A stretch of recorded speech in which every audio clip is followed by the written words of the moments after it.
Shalom, Yashwala. It's your brother Dawud Dow from KMS Tampa Bay 07, coming at you with another video. First and foremost, I want to give all praises unto Yahweh, Ba'ashem Yahweh Shah, double honors to the apostles and elders of great millstone that rule well.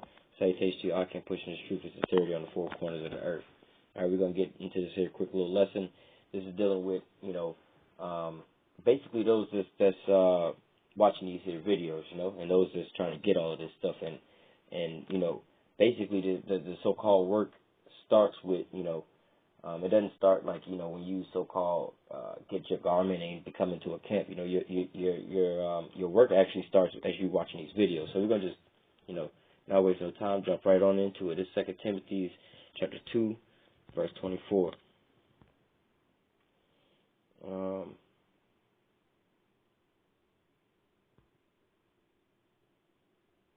Alright, well, this is actually, getting into also the people that's teaching, and we're going to go over into those that's learning. 2 Timothy 2 and 24.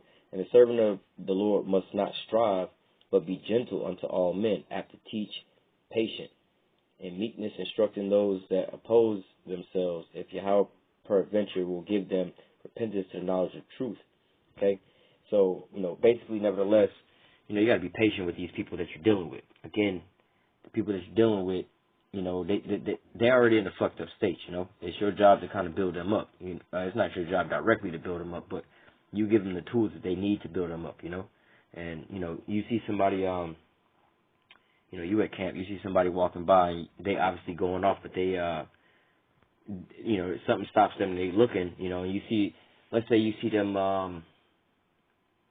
walking by smoking a cigarette, but they stop at the sign and they kind of curious about that, and you cuss them out to them, you're going to get it put to death.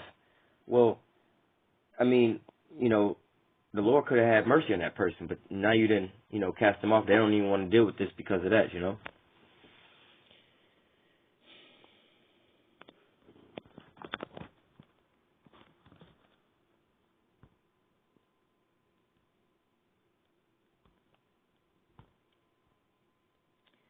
All right.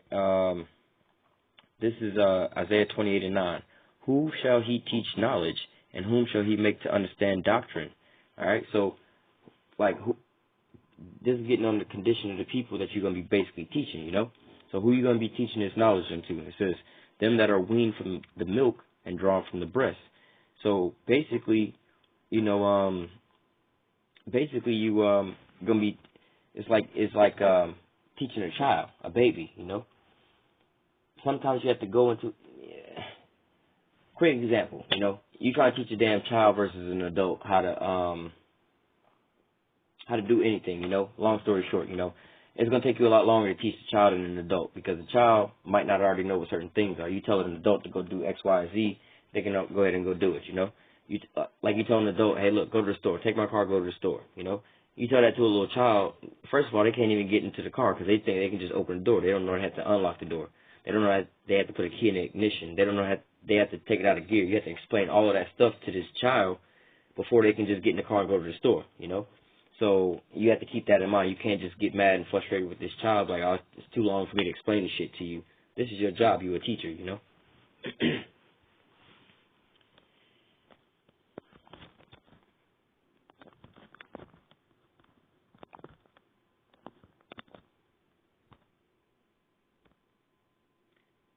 This is 1 Thessalonians chapter 5, verse 14. Now we exhort you, brethren, warn them that are unruly, okay? Warn them that are unruly, Comfort the feeble-minded, all right? So you're supposed to be comforting, You shouldn't necessarily have people walking away from you.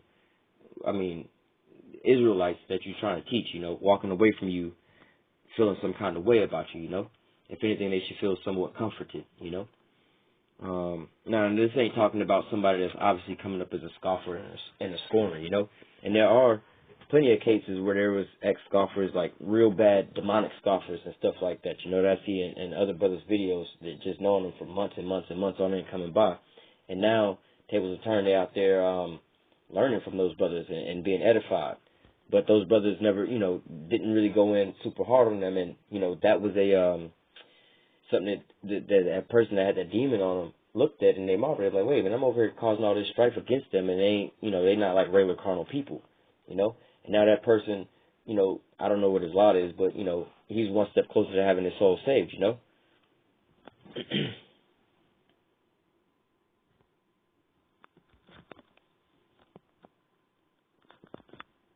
This is the book of Philippians chapter 2, verse 3. Let nothing be done through strife or vain glory, but in lowliness of mind, let each esteem other better than themselves. So let nothing be done through strife or vain glory. First of all, strife, if you came into this truth, and this is just your little way to outlet so you can go and scream on people and stuff like that, For example, a lot of the police become police because they was bitch-made ass niggas in school and shit getting picked on, so now they go get this gun and this badge because they know people ain't gonna talk back to them and they run up on them. That's not why you should be in this truth, And there's, I see a lot of things like that happen sometimes, and people just out there just riff-raffing on people because they some kind of butt hurt with something, and this is their only way to release certain things, or a vain glory, you doing certain things just to be seen by certain men, Oh, this person, again, this person put a video up every day of the week, 2-3 videos up every day of the week. You just doing it just like, oh, I did X, Y, and Z. And all those videos, how much of that is actually edifying? How many people are being actually fed off of all of that stuff, Are you doing that just to be seen by people? Are you, doing certain things just to be seen by people? That's just your vain glory. You just want that, and you got your consultation,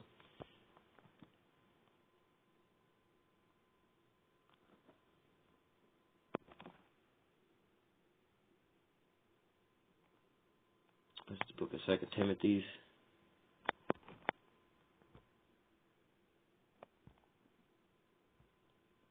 This is 2 Timothy 2:15. It says, study to show thyself approved unto Yahweh, a workman that needeth not to be ashamed, rightly dividing the word of truth. Okay, so this is being told to the more or less the teacher that's teaching, but also to the students. Study to show thyself approved. Don't just be sitting over there, repeating what you heard. And it is evident. Because especially when you hear things that's being repeated and you know that somebody hadn't took thought to it, because it's easily broken back down. You just heard them repeat something that somebody else says, But, don't get caught up with that, because before you know it, there's so-called new made-up doctrine like that because somebody's just repeating certain things, and they don't quite know the whole truth on it. Or, somebody could have had a slip of the tongue and made a little mistake in how they spoke, And now everybody else is repeating that, and now the whole, a lot of the congregation is looked at as like a fool because they just repeating the same mistake, slip of the tongue. Somebody didn't mistake something, Somebody could say X, Y, and Z happened in the year, let's say, okay, so let's say the Roman persecution, 70 AD, Somebody slipped up and said, in the year 70 BC, slipping up saying that, and another brother just heard that and kept going and going and going and spreading that, and nobody studied to actually do that diligence. And the first brother who said it just happened to have a slip of the tongue, He actually knew what it was, but everybody else was sitting there following. Now look, now somebody comes up like, hey, that didn't happen in this, and that, and you up, on a video or whatever like that, and then you have people that was into you now. You was proven wrong by some low-level scoffer or whatever who was just actually know about the actual date. You so-called losing credibility. So study to show thyself approved. But also as far as, with the people watching these videos, the things that you hear in these videos, don't just take it for face value, Go look it up yourself. Get your pencil and paper and write these scriptures down and go study them yourself. Put them together and see what you get out of it, Go look up certain things that we tell you on YouTube and Google and see those things about it,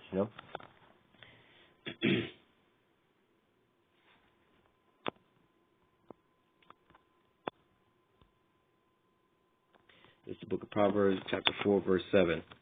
It says, wisdom is the principal thing. Therefore, get wisdom. With all thy getting, get understanding. All right? Like, who cares if you know every scripture in the Bible? If you don't understand them, and if you don't have wisdom to know how to apply certain things, like, the Most High say, thou art a holy people, roughly paraphrasing, I've set you above all the other people that's on the face of the earth, Yeah, you get that, but do you really understand that you're in captivity and you're gonna have to go to your enemy for the one of all things. You know, you can't just boss up on your oppressor, on Esau, like that when you're still in captivity. You know, okay, now you found out you're an Israelite. What is that? You out of your captivity. Now you can just boss up on Esau. Nah, get your understanding that you got to sit there, be patient until Yahweh shall return, and He gonna give you your rest. You know, just knowing this here is not getting you out of your captivity. Like Baruch say, look, we're even into this day in our captivity. You know, so with all that get understanding. You know, and wisdom is the principal thing. You know.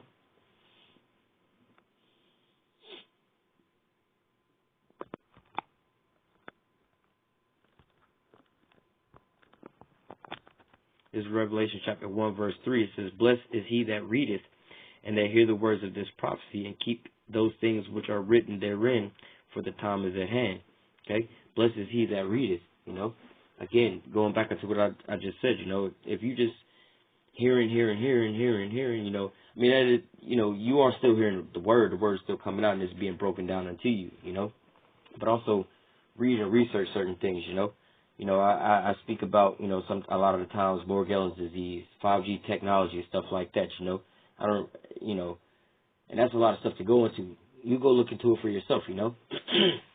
Lord willing, I could do a in-depth video going into all of that stuff one day, but, you know, you hear certain things like that, smart dust, Morgellons disease. Look into it, see what Morgellons disease is. You'd be really surprised about what the hell Morgellons disease is, you know. It's not a sickness. That's just something you'd have to look into, you know.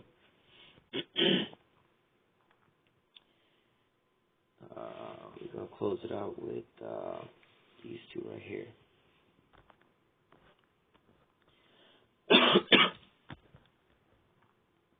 The book of Proverbs, chapter 22, verse 29. It says, seest a man diligent in his business, he shall stand before kings and shall not stand before mean men. Okay? And or insignificant men, you know, low men, people, basically nobodies, you know. So blessed is he that reads, you know, with all that get understanding, you know. Like, you know, you get into these spots, you know what I'm saying. Basically, you can stand boldly in the face of thy enemies, you know. You'll be able to go out here and preach this, you know, with the surety of what you're speaking about, you know. You wouldn't have to worry about certain things because you'd already be versed in a lot of this stuff because you're studying for it. It's just prime example. You got this exam tomorrow, right, at school. And this exam is going to determine whether you're going to pass or you're going to fail. The end of the year, you know. All of your schooling is all predicated on this, you know. So you just go up in there and you ain't studied for the test. How you think you're gonna fare on there, you know.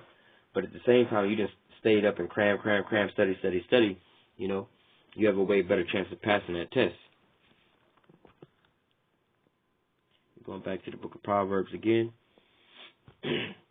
This is Proverbs 13:4. The soul of the sluggard desireth and hath nothing. Okay? Yeah, you want to be up on top. You want to be all holy as thou. You want to be saved. You want to do all this and that. But you're not really doing no real due diligence, you know. You're not really putting your hand all the way forward, you know. You're just doing a little light work, you know. Just, just,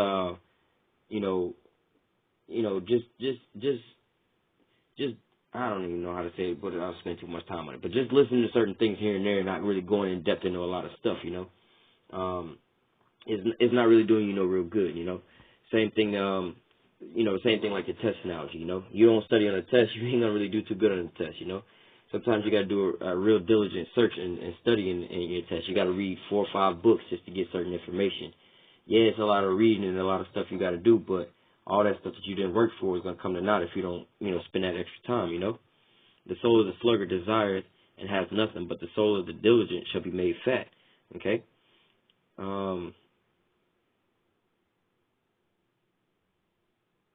Basically,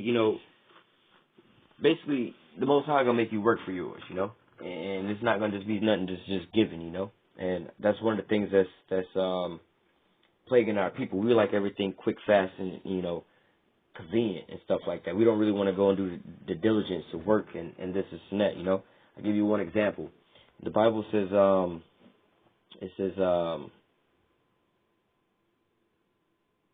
does it say? I don't want to roughly paraphrase it.